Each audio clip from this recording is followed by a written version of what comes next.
आप सभी का हमारे चैनल सनातनी क्राफ्ट एंड आर्ट स्टेशन में स्वागत है। तो आज हम इस वीडियो में एंटिक गणपति बप्पा आइडल बनाना सीखेंगे।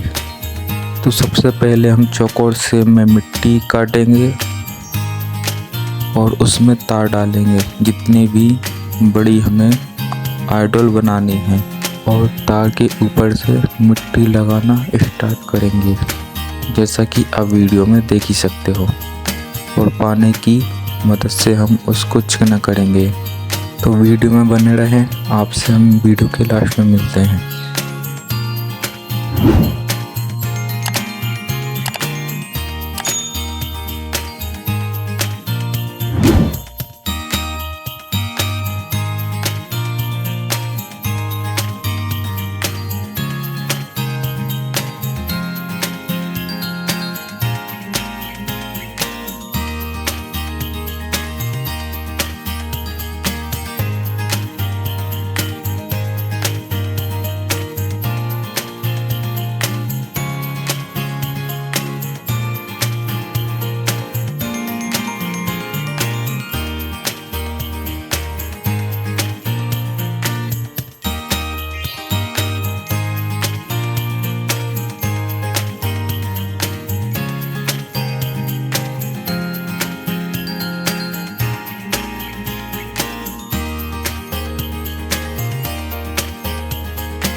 तो आपको ये एंटिक गणपति बप्पा कैसे लगे कमेंट में ज़रूर बताना, और वीडियो को एक लाइक और चैनल को सब्सक्राइब जरूर कर देना ताकि ऐसे ही आर्ट और क्राफ्ट से रिलेटेड वीडियो आपको मिलते रहे। तो मिलते हैं अगली वीडियो में, तब तक के लिए धन्यवाद।